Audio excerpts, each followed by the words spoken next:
ꯊꯨꯝꯖꯥꯛꯄꯤ ꯊꯣꯡꯕ ꯑꯦꯟ ꯍꯪꯉꯣꯏ ꯊꯣꯡꯕ ꯍꯪꯉꯣꯏ ꯀꯣꯞꯇꯥ ꯐꯖꯅ ꯀꯣꯝꯕꯤꯅꯦꯁꯟꯁꯤ ꯆꯥꯅꯩ ꯐꯖꯅ ꯍꯪꯉꯣꯏꯁꯦ ꯐꯥꯔꯒ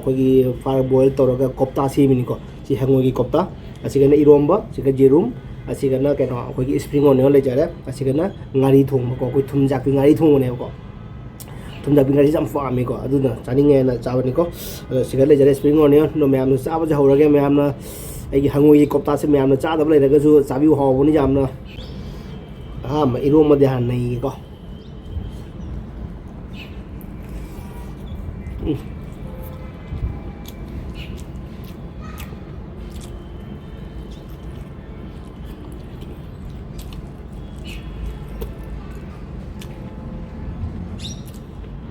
ini hanggogi kopta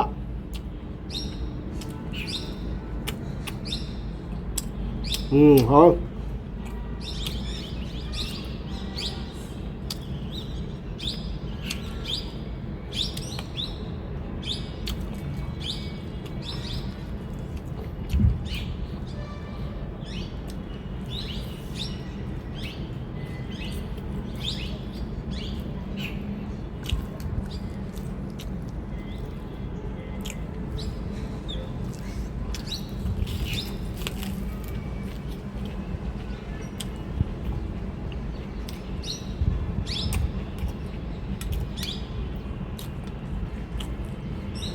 hao đi hanggogi kopta sih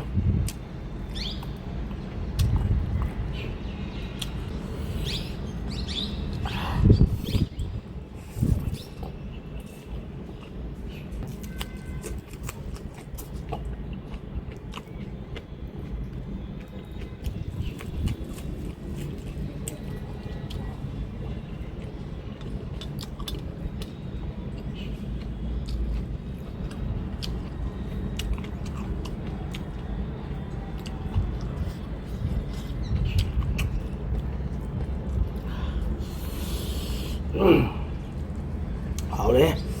mà nuông xuống bằng nuông nó chui còn nuông nó chui đâu tiếng nghe đã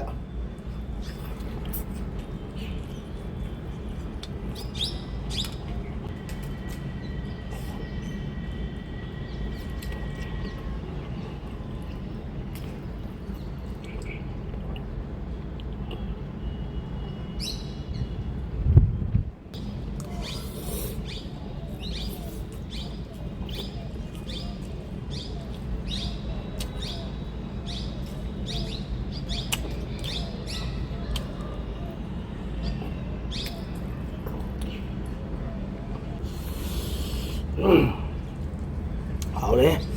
mà nuông xuống bằng nuông nó chui còn nuông nó chui đâu tiếng nghe đã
ꯑꯩꯅ ꯆꯥꯔꯤꯁꯦ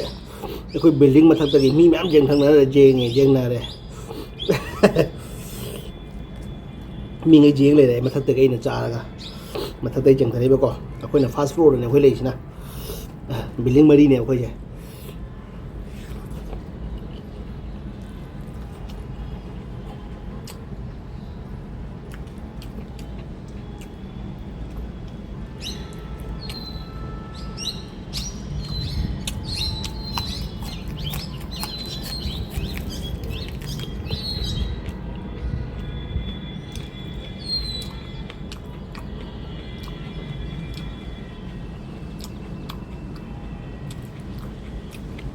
ꯑꯁ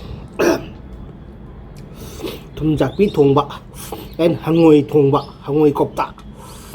ꯐꯖꯅ ꯀꯣꯝꯕꯤꯅꯦꯁꯟꯁꯤ ꯆꯥꯅꯩ ꯐꯖꯅ ꯍꯥꯎꯋꯤ ꯌꯥꯝꯅ ꯑꯗ ꯑꯃꯨꯛ ꯊꯨꯝꯖꯥꯛꯄꯤ ꯑꯃꯨꯛ ꯇꯣꯠꯀꯦ ꯊꯨꯝꯖꯥꯛꯄꯤꯁꯦ ꯃꯔꯨꯁꯦ ꯈꯔ ꯊꯤꯜꯂꯤꯑꯕꯀꯣ ꯑꯗꯨꯅ ꯆꯥꯕꯁꯦ ꯀꯤꯖꯩꯌꯦꯕ ꯃꯥꯗꯤ ꯈꯔ ꯚꯥꯞ ꯇꯥꯅ ꯆꯥꯕ ꯇꯥꯕ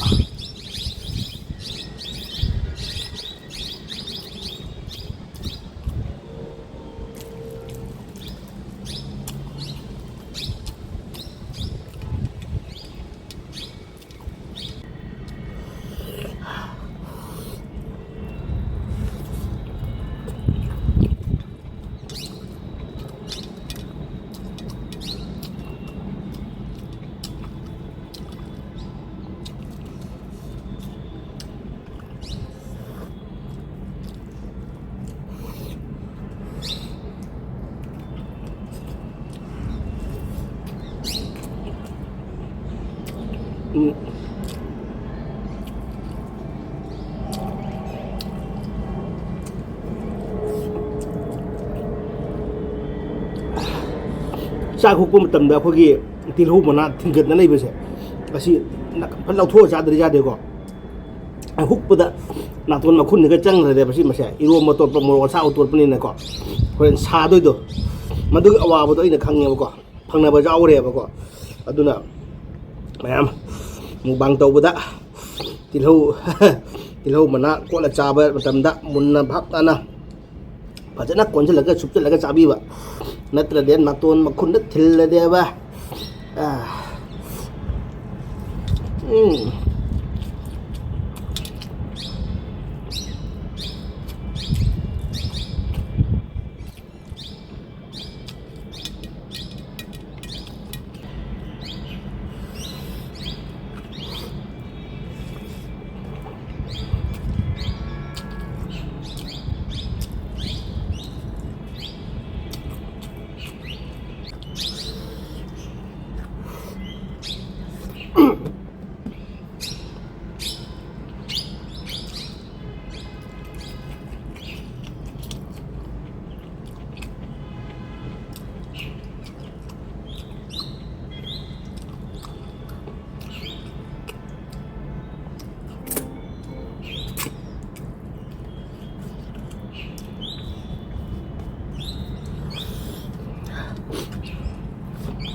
मैम